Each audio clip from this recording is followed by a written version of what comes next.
Ошо өзүм узаттым, өзүм жуудум,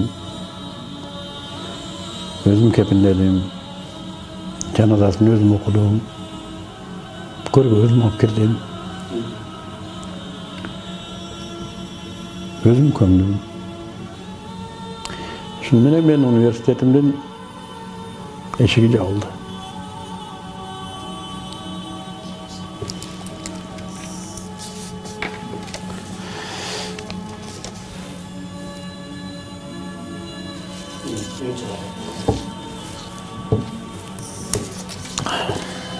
Siz atаңызды сагындыңыз, азыр жаныңызда болсо эмне деп атар элеңиз?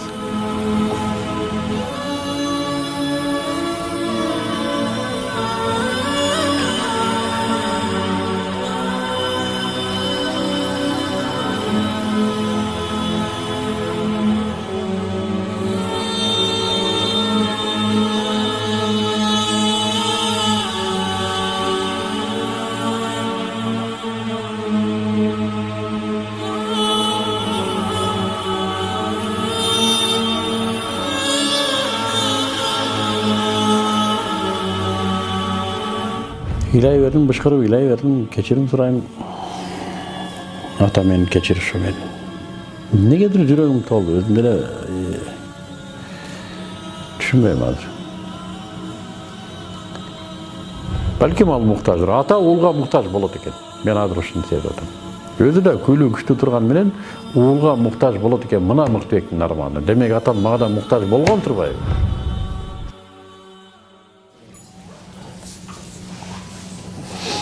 Атаңыздың бұл дүниеден өткеніне қанша уақыт болды дейді. 8 сентябрь күні, 2017 жылдың 8 сентябрь болды. Сентябрь, октябрь, ноябрь, декабрь, январь, февраль, март. Şu 8 март күні 7 ай болады екен.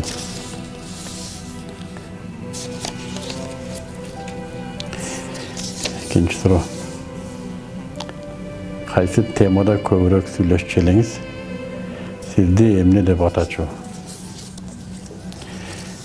Атам мени Мыкыш дейтілі. Мыкыш деп. Мен жоқта Мыкы деп. Мыкы келді, Мыкы чалды, Мыкыға бардыңар бі, бердіңер бі. Шындай. Кейін мен телевизорға шығып, ел көзіне көріне баштағандан кейін атам да расми атай баштады Мыктыбекті ел көзінше. Атам екеуіз мен үйде чоң ұлы болған үшін бі көбінше біз тұрмыш жөнінде сөйлештік керек еле. Атам араматылық насихатчы кіші болчу да, насихат берчү көп. Балам, бұл тұрмыш деген ушундай деп айтат эле. Атамдын окуучулары да көп, шагирттери да көп болчу. Дайым ушу өзбек группаларга сабак берип жүрдүм мугалимдигинде кыргыз, орус топтордун бардыгы үйдү бошотчу эмес, атама келе берет эле. Домла, агай деп анан бардыгына ушу сөйлешкен сөздерін, анан мени менен да ошол сөздөрдү. Анан мени мындай көп көзөмөлдөчү. Атам көп урушчу. Үйдө чоң болгондон кийин ушундай нерсе бар экен, үйдө чоң балага көбүрөөк таяктын дагы, уруштун да көп ошонун насибасы экен. Анан көбүрөөк мага тийди. Бирок мен ушу бактылуумун деп эсептейм. Азыр өзүм түшүнөм бул нерсени.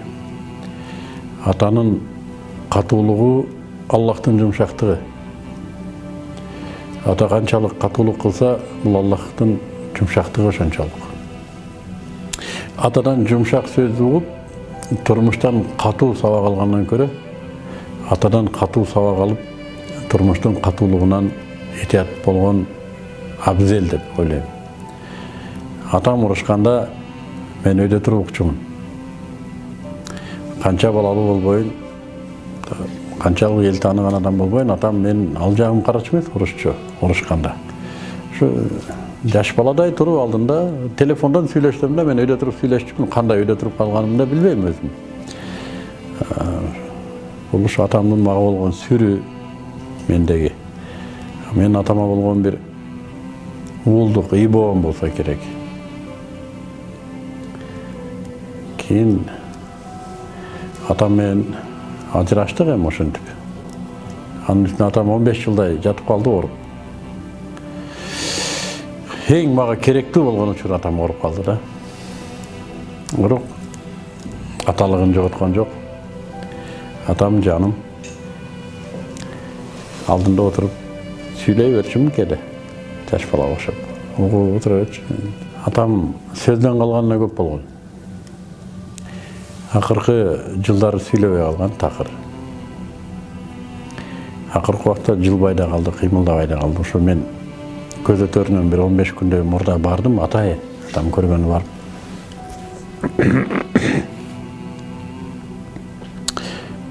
Алдына кирип отуруп, мен ыйладым. Билбейм, негедир жүрөгүм аябай толуп кетти, кечирим сурап ыйладым. Атам мени кечирип кой. Мен начар уул болдум деп. Чоң уулум үйдөн кетет баары бир. Талаада болот. Анан биздин кенжебиз, атам кенжебиздин колунда. Бияка алып келсем деле кетип кала берчү. Айылга кеттик деп. Иниме айтчумун, эми сага насип кылыптыр ата-эненин карашы. Бирок эмнедир ошо ыйладым бир жарым сааттай алдында. Өзүмөн өзүм. Атам андай колун деле көтөрбөй жаткан киши да, акыркы убактарда. Ыйлай бердим, бышкырып ыйлай бердим, кечирим сурайм. Ата мени кечир ушу мен. Негедир жүрөгүм толду, өзүм деле түшүнбөйм азыр. Анан ушу башым сылайт. Колум менен. Таң калдым. Бирок өзүмдү токтото албайм. Ыйлаба, кой дейт. Кой, ыйлаба, кой, ыйлаба. Жаш бала сооруткандай. Анан бир 3 сааттан кийин самолетим бар. Кетишим керек.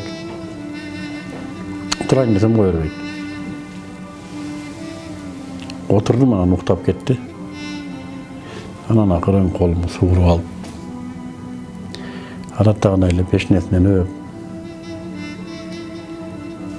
кичине жыттап, анан жолго чыктым. Билдим жолдо мен атамды акыркы жолу көрүп атканымды. Негедир билдим. Айткандай эле бир 15 күндөн кийин иним чалды, бакырып ыйлайт. Атамдан айрылдык деп. Ошо өзүм узаттым, өзүм жуудум,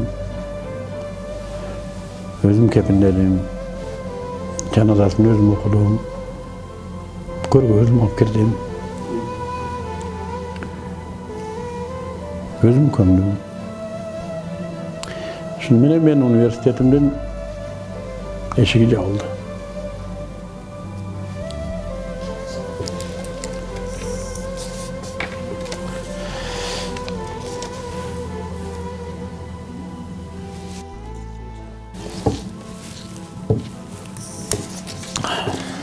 Siz atağınızı sağındınız, hazır canınızda bolsa emne deba tarihleňiz.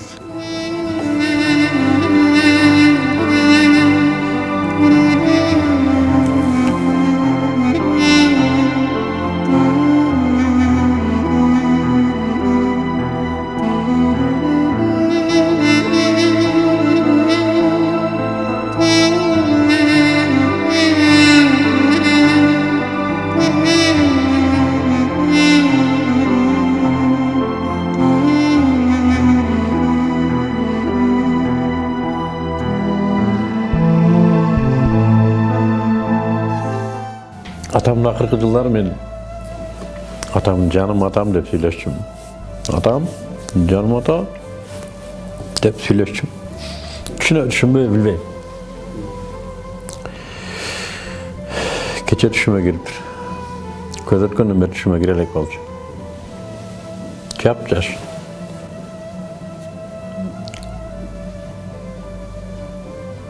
Kana deyip canımızda olsa. Bu uğullar akmak boladı ekemiz. Biz uğullar akmak boladı ekemiz. Men közüm ötkөндөн kийин bilesiň deçiler.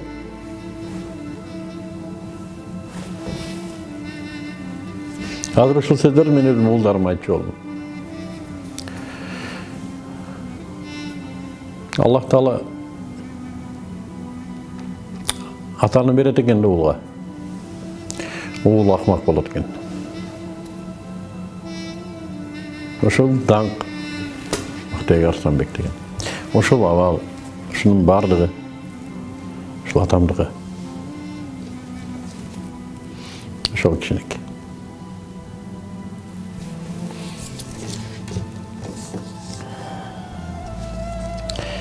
Ata bul siz üçün kim? Ata men üçün ağlam. Akırkı жылдары atam akıl esiteli jok, hiç kim tanımaydı.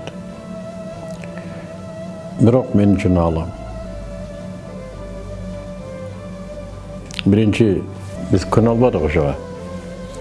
Atam köylöş alуу, el aldığında жүргөн kişi, belgili mugalim, pedagog, canın karçoro iştegen kişi, bir günde ele namaz okup atıp, şu insult bolup, andan ары soluy başladı. Көргөндөр tanыбай kalıp attı da, biz özü de tanыбай kalıp attık. Bu men üçün ağlam boydan kaldı. Algaçkı sınoo nege mындай bolup kaldı? Nege atam mындай bolup kaldı? Nege atam orup kaldı? Bari bunu aң-сердин түпкүрүндө жүрө берет ушул суроо. Колуман келгенин баарын кылдык. Туугандарыбыз мени шаарга келип каратып аяк-бияк. Бирок жардам бербеди, бирок сыноо эмне де болду. Мен мындан ары эмне кылам? Ataga болгон мамиле, атанын акыл эси, дарамети, күч кубаты тургандагы мамиле, атанын күч кубаты кетип, жаш баладай болуп калгандагы мамиледен эмне айырмасы болуш керек? Ушул сыноо болгон. Балким биз мамилени мурдакыдан да жакшы кылдык.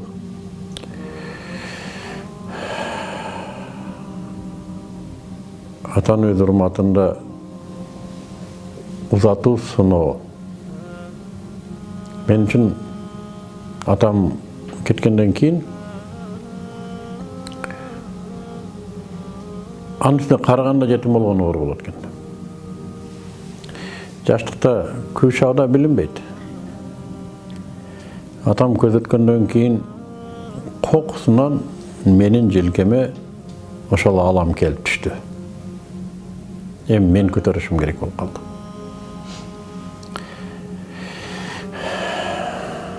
Atam бар деген нерсе жок, мен өзүм. Бул деген сөз кезек меники деген сөз. Кезек бизге келди.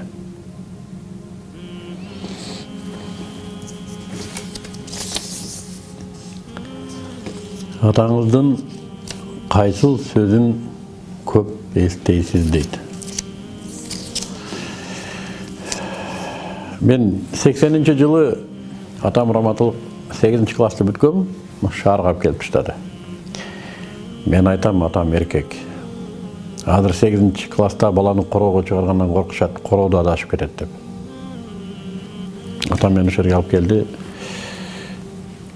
Бир окууга тапшырдык. 8 класста бүткөндөн ошол жерге жанагы айыл чарба иштеринде таштап кетти. Ошо кетер алдында бир кичинекей 20 тыйындык блокнот сатып алды да мени отургузуп жаз деди. 22 пункттан турган эрежелерди жаздырды мага. Мен эч качан ушак айтпайм. Бирөөнүн сөзүн бирөөгө ташыбайм. Мен эч качан бирөөнүн мүлкүн албайм. Мен эч качан калп айтпайм. Сымал 22 эрежени мага жаздырды. Сагат 20 мүнөт жатта ушуну деди. Мен жаттадым. Айтып бер деди. Айтып бердим. Birazdan keyin dağ ayt dedi. Dağ ayttım. Ошентип кечке чейин бир 10 жолу кайталап дебейм. Анан эртеси мен ошол айыл чарба иштери болуп аткан жерге алып барып таштады да лагердин алдында. Кайталачы дагы деди. Дагы кайталадым. Балам, сен Арстанбектин баласысың деди. Алдагыны күндө кайтала деди. Күндө эртең менен кайтала. Менин сага бергеним ушул деди. Ушуну мен көпкө кайталап жүрдүм. Кийин үйлөнүп бала чакалы болгондон кийин ал блокнот каяка жоготтум билбейм, ушул менин немем го. Шалтыруктугуман бир жакта жоготтум, бирок атам кийин да ошол сөздөрдү сурайт эле. Мен сага окууга алып барганда жазып бердим беле? Жаздырдым беле? Ооба. Эмнени айттың эле? Деп. Айтып атсам, азыр эмнени кылып атасың эле? Деп. Кийин түшүнсөм, атам мага ошондо Куранды жазып берип кеткен экен, жаздырып.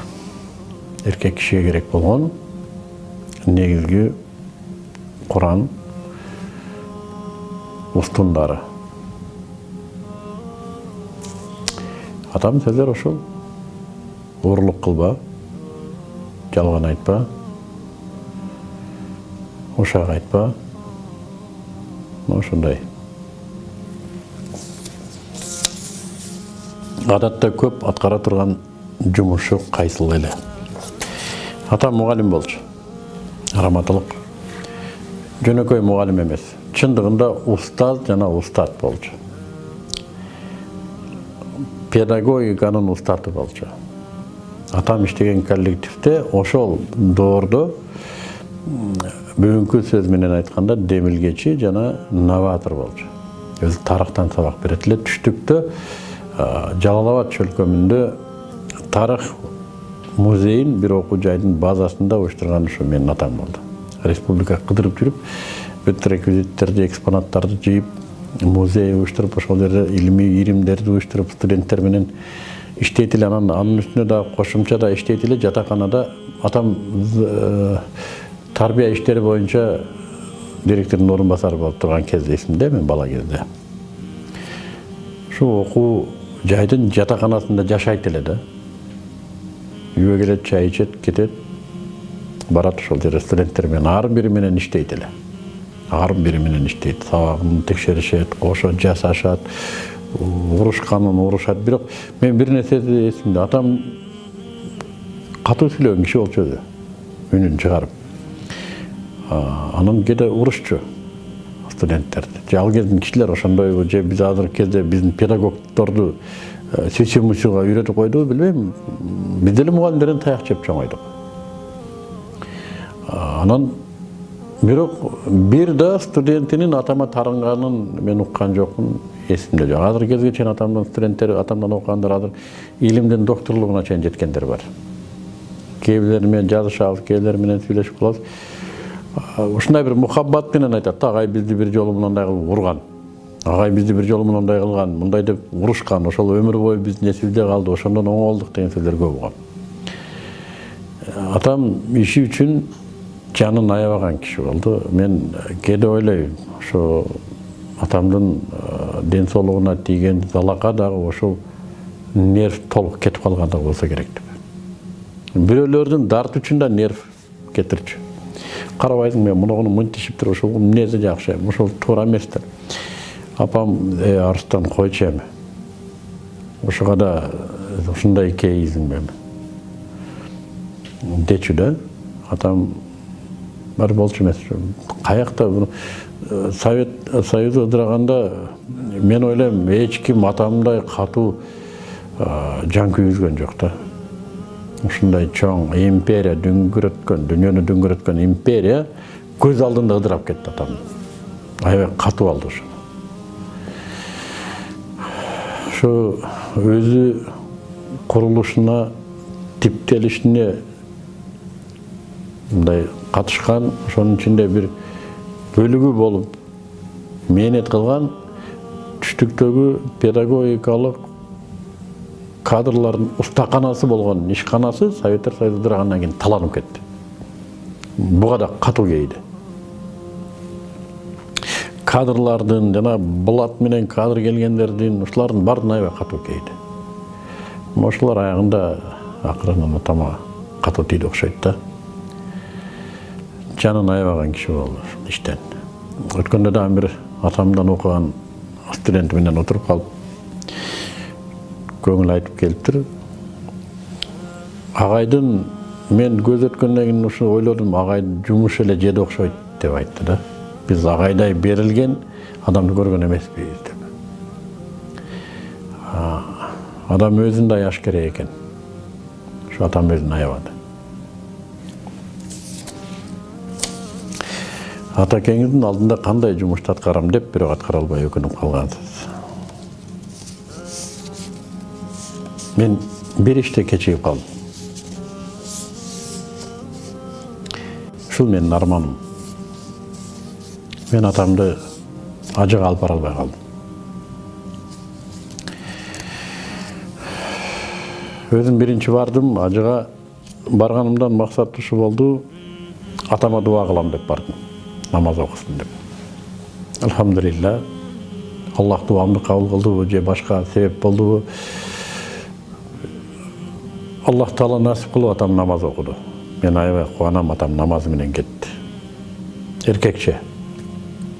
Акыркы жылдары аябай катуу илимге отуруп, Куран, дарыстарга катышып, өтө активдүү болуп жүрүп, анан ошо ооруп калды да. Мен ажыга кийинки жылдар атамды алып барам деп аракет кылдым. Башында тыйын болбоду, чолом жетпеди. Ошентип кийин атам ооруп калды. Анан алып барыш маанисиз болуп калды. Мен көп сурадым.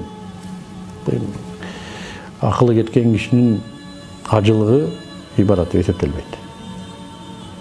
Атам ордуна барып ажылык аткардым, умра аткардым. Бирок өзүм кучактап, колтугумда алып жүрүп, ибадат кылдыра албай калдым. Өзүм атама кызмат кыла албай калдым. Ажыга. Чүкөдөй чалды 7 уулу ортого алып тооп кылганын көрсөм, Кабанын тегерегинден 7 өмүрүм сыздайт. Кандай бактылуу уулдар буларга Аллах Таала атасына кызмат кылуу менен ажылык сапарында чогуу болууну насип кылыптыр. Арманда калбайын деп апамды алып бардым. Апамды алып барып ажылыгын кылдырдым, бирок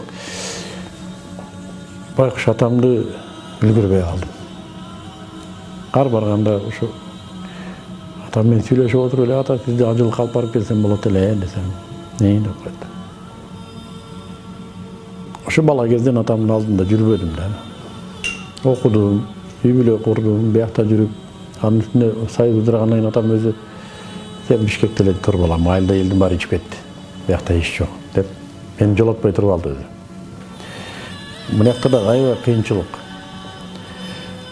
Дүкөнгө кирсең Акаевдин китеби, анан ширеңке бар, башка эчтеке жок. Ушундай доорду көрдүк да. Айылга кетким келет. Ата айылга эле барбайм десем, балам, биякта элдин баары ичип жүрөт, иш жок биякта. Сен аякта телевизордон чыгып атасың. Деп бияка калтырды. Мен ушуну айтам, бул да атаны багыш бардык эле уулга насип кылбайт экен. Атаны багыш деген тыйын беребиз, ал жерге кирсин. Атанын өзүнүн рызкысы бар. Ошо атанын алдында туруп 24 саат атага кызмат кылган не бир уул дейм да. Не бир уул. Мен азыр кээ бир балдар, бир баланы билем. Энесине кызмат кылат. Энесине шопур болуп иштейт. Келелден кеч энесин ташыйт. Башка иш жок. Өзүнүн чакан бизнеси бар. Тапканын ошо энесине шопурлук кылат. Балким кимдир бирөө муну туура эмес көрөт, мен айтам мына эркек экен деп атам да. Мен ошону карап мен эмнеге атама ушундай кылбадым.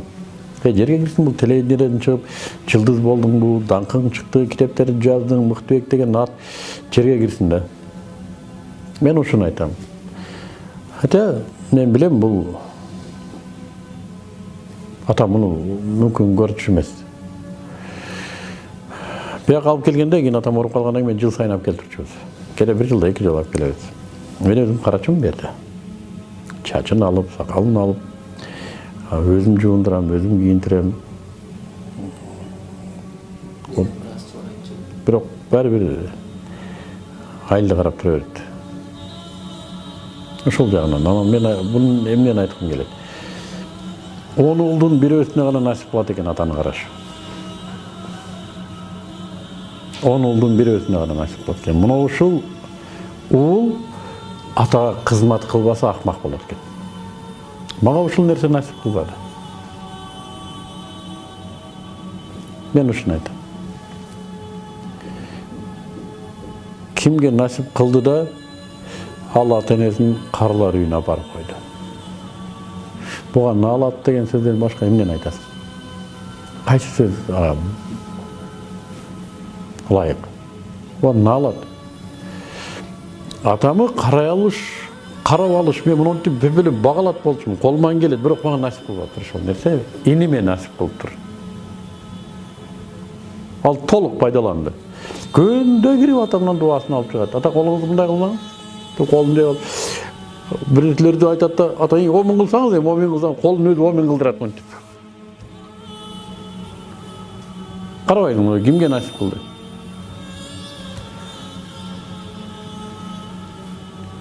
Мына ушундай нерсе. Ата бир Аллахтын бергени.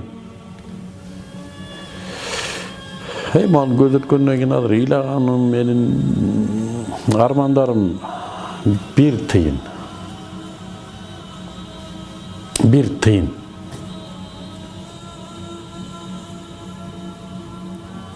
Hatta özümde juvatam. Ben жақсы uul болдum деп.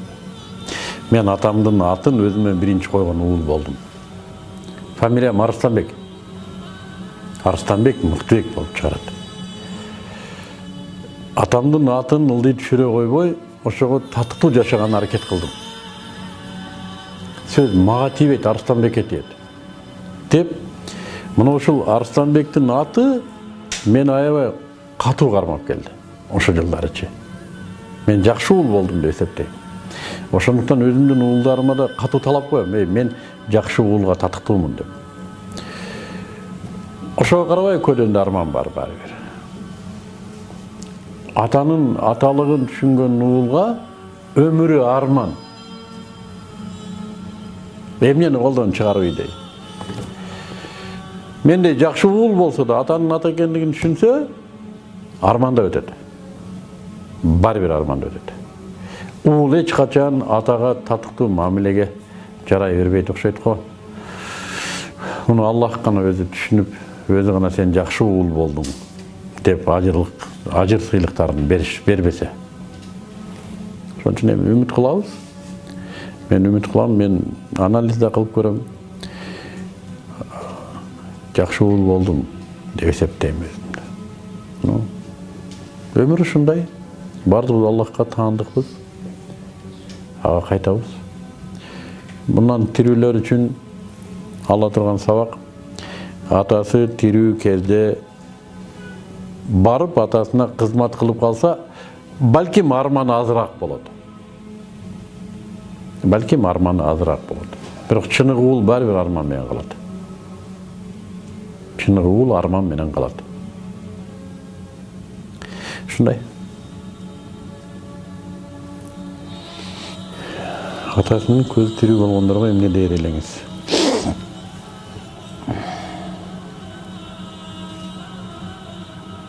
Аллах субхану ва таала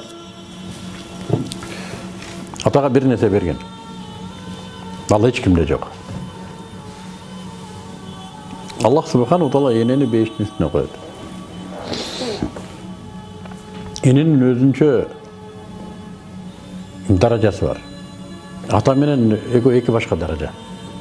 Экөөнү теңдеген да туура эмес. Экөөнүн бир текчеде караган да туура эмес. Энени эне текчесинде карайсың, аял текчесинде, эне текчесинде. Энелердин ичинде энеге берген даража башка эч кимге берилген эмес. Атаны ата даражасында карасаң, атага берилген даража эч кимде жок. Эненин даражасы да атага жетпейт. Кыргыздан айланса болот, аябай таамай сөздөр бар. Таамай сөздөр айтылат. Атага Аллах Таала бир нерсени берген. Ата уулга дуа кылса, Аллах Таала пардасыз кабыл кылат. Ушуну атага берген. Жолоочуга берген, каргышка берген, да? Жамаатка берген. Бирок эң күчтүүсү атага. Ата айтканы айткан Аллахтын алдында. Уулуна айткан. Эгер уулуна наразы болсо, этеги көчүгүнө жетпей өтөт ал бала. Президент болсо да. Уулуна ыраазы болсо, ата, ал кедей болсо да бактылуу жашап өтөт. Мен мына биздин кыргыздын кайрадан намазга кайтып, кайрадан дин менен жашап атканын айтам, ушу аталар дуа кылган экен бизге бир кезде деп айтам. Бу уул болду да атасынын дуасын алып калбаса, бул бактысыздык. Мына маселе. Эмнеге атага кызмат кылабыз? Эмнеге атага жетпейбиз? Эмнеге атам сыймыктансын дейбиз? Эмнеге атам уят болбосун дейбиз? Атанын дуасын алып калыш үчүн, атанын ыраазылыгын алып калыш үчүн. Эне сөзү бок дейт, ата сөзү ок дейт. Атаныкы өтөт. Ата разы, Аллах разы дейт. Аллахтан кийинки эле өкүмдар ата. Ошондуктан атасы тирүүлөргө ошону көрөр замат чуркасын атасына. Көрөр замат чуркасын. Видеону өчүрбөй туруп чуркасын. Өзү биякта ресторан тандап тамак жейт, атасынын балким жерге кепчи жоктур. Айылда. Балким ал муктаждыр. Ата уулга муктаж болот экен. Мен азыр ушуну сезип атам. Өзү да күйлүү күчтүү турган менен уулга муктаж болот экен. Мына Мыктыбектин арманы. Демек атам мага муктаж болгон турбайбы?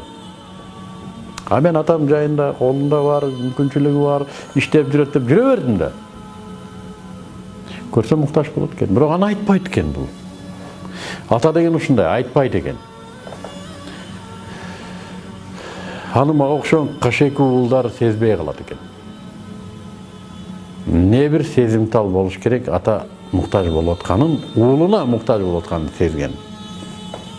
Сезбедиңер, мага окшогон кашеки болсоңуздар да, мен сөзүм ишениңиздер, барыңыздар, атаңыздар муктаж кадыр. Ата жаш болсо да, кар болсо да муктаж. Барыш керек. Бул дүйнө бизге чейин болгон, бизден кийин да болот. Ата болбойт. Ата жок. Насихатым ушу.